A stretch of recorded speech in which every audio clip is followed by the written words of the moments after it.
Em nome do Pai, do Filho e do Espírito Santo. Amém. Louvado seja nosso Senhor Jesus Cristo. Para sempre seja louvado. Salve Maria, Mãe do meu único Senhor e Salvador Jesus Cristo. Paz e bem. Meus irmãos, esse aqui é um pequeno apostolado catequético de reforço sobre a fé católica para os católicos que por pouco participam de sua fé.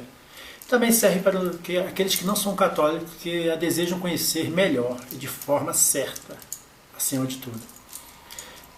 Os temas serão livres e variados. Hoje eu vou falar sobre idolatria rapidamente, sobre adoração. Idolatria é tudo aquilo que nos afasta de Deus, ponto final. As imagens proibidas do Antigo Testamento, no tempo de Moisés, aquelas proibições que Deus deu na lei do Antigo Testamento, significava uma coisa só. O Deus libertador estava livrando. Deus queria que o povo hebreu entendesse que não eram os deuses que viviam em volta da nação de Israel, não eram os deuses do Egito, que muitas vezes eram representados em imagens, esculturas das diversas formas, de animais, de homens. Não eram aqueles deuses, os deuses verdadeiros. Aqueles deuses não eram nada, não possuíam força. Tinham olhos, tinham boca, mas não podiam ver, nem enxergar, nem respirar. Sua garganta não produzia som, eles não faziam nada. Eram apenas deuses opressores que visavam sempre o lucro de quem estava por trás deles. E o Deus verdadeiro, o Deus libertador de Israel, que ainda não tinha se manifestado de forma visível, se manifestou na pessoa de seu Filho Jesus Cristo. Como não tinha se manifestado, então não podia se fazer uma escultura, uma representação daquilo que nunca tinha sido visto. Tá ok? Então, este é o contexto da proibição das imagens, dos ídolos do Antigo Testamento. As imagens do Novo Testamento, depois que o Verbo se fez carne, né, fazemos a imagem de Jesus crucificado, que a nossa salvação veio pela cruz do Senhor, Jesus morreu na cruz para nos salvar, a imagem da Santíssima Virgem Maria, do São José, de todos os santos, todos foram discípulos e testemunhas de Jesus Cristo. As imagens dos santos e não deuses católicos, os santos católicos são imagens de testemunhas de Jesus, nos apontam somente para Jesus. Quem vê uma imagem de Nossa Senhora, sendo católico ou não, pensa assim, não associa ela, mas Nossa Senhora, Nelson Mandela, nem a Buda, associa ela a Jesus Cristo. Assim é com São Francisco de Assis, com São Pedro, São Paulo. Qualquer santo católico, quem observa, contempla um quadro, uma imagem de escultura, seja qual for o tipo de imagem, de um santo católico, vai pensar em Jesus Cristo. Se aponta para Jesus, então não é idolatria. Contribui para a fé. Então, meus irmãos, ponto final, né? Para nós católicos, isso aí não representa nenhum tipo de problema. É problema para os não católicos. Isso aí, para eles, é praticamente o fim do mundo. Eles passam praticamente a vida inteira pregando a respeito desse assunto, que para nós é um assunto que nunca foi problema algum. Então, meus amigos, vou falar agora um pouco de adoração. O que realmente é adoração para nós católicos? Na carta aos Hebreus, capítulo 10, versículo diz que Deus não queria oferta de holocaustos, de animais, de bichos. Mas formaste-me um corpo. Hebreus 10, 5. Formaste-me um corpo. É isso que para a Igreja Católica é um verdadeiro culto de adoração. Que a Igreja ensina que o único que prestou um verdadeiro culto de adoração ao Pai foi Jesus Cristo. Então, somente participando do corpo de Jesus Cristo, sendo um membro da única cabeça que o corpo, que é a Igreja, é que nós adoramos o Pai da forma que o Pai quer ser adorado. É assim que Jesus falou para a samaritana. Se conhecesses o dom de Deus, ele está falando do Espírito Santo. E quem é que te fala? Né? Pode ver que Jesus já anuncia a samaritana do Espírito Santo, fala do Espírito Santo, o dom de Deus e dele. Se conhecesses o dom de Deus, e quem é que te fala? Porque pelo Espírito Santo que sabemos quem é Jesus Cristo, o Senhor. É por isso que ele fala, se conhecesses o dom de Deus. E como é que Jesus Cristo nos dá esse dom de Deus? Pelo batismo, meus irmãos.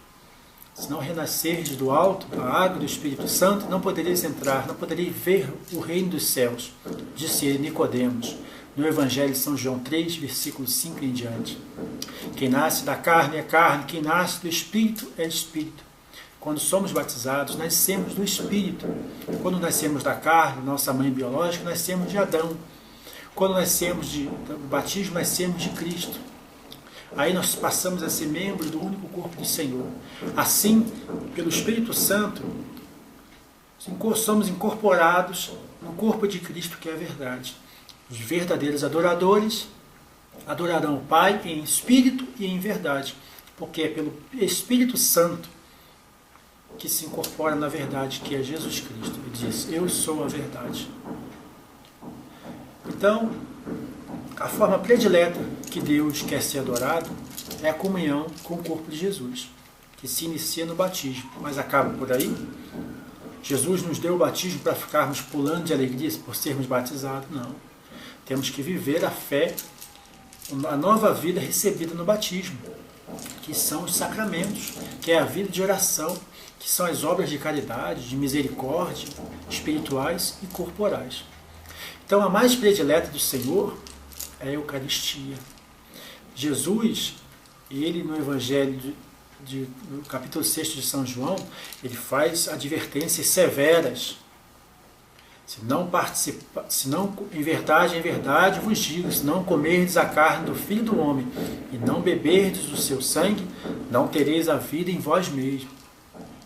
Assim como meu Pai vive e eu vivo pelo Pai, quem come minha carne e bebe meu sangue viverá por mim. João 15 ele diz: eu sou a videira produz as uvas, que produz o vinho, que é a Eucaristia. Eu sou a videira e vós os ramos. Todo ramo que não der fruto será cortado. Então nós temos que praticar a nossa fé católica. Temos que participar para estarmos sempre na videira, que é o Senhor. Então, através da Santa Eucaristia, da Santa Missa, isto é o meu corpo, que nós participamos de fato desta comunhão. É por isso que nós somos batizados. E não podemos ficar só no batismo. Temos que transformar o nosso batismo em sacrifício de amor no corpo, em comunhão com Jesus Cristo. É pela Eucaristia que nosso batismo, água, se transforma em vinho, como nas bodas de Caná. Nas bodas, Jesus disse: minha hora não chegou, fazendo alusão à cruz. E ele transformou 6 talhas de pedra, referente aos 6 dias da criação, e o homem foi criado no 6º dia. Encheu as talhas de água até a boca, representando o Pentecostes, que ele conquistou com a cruz, ele conquistou do Pai. Pelo seu sacrifício na cruz, ele mereceu o Espírito Santo, que inunda toda a terra. Como diz o salmista: enviai vosso Espírito, Senhor, e renovareis a face da terra. Mas não deixou só no Espírito, transformou em vinho, significando que os batizados estão aptos a participar do Calvário, que é celebrado todo santo dia na missa. A missa é um acontecimento no tempo, mas é uma realidade eterna, ela é atemporal. É uma realidade do reino de Deus, que a salvação de Jesus alcançando todas as gerações até que ele venha. O próprio São Paulo diz: todas as vezes que comerdes este pão e bebedes desse cálice, lembrais a morte do Senhor até que ele venha. Como nós não sabemos quando Jesus virá, então celebramos a missa todo dia, pois a igreja é a esposa de Jesus.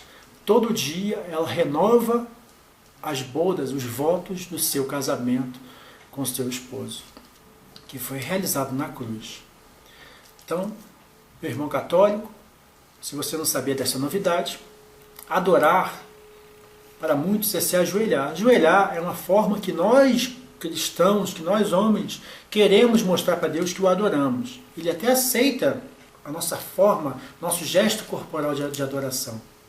Mas a forma como ele quer que nós o adoremos é pelo corpo de seu Filho, pela Eucaristia. Louvado seja nosso Senhor Jesus Cristo, para sempre seja louvado. Em nome do Pai, do Filho e do Espírito Santo. Amém. Paz e bem.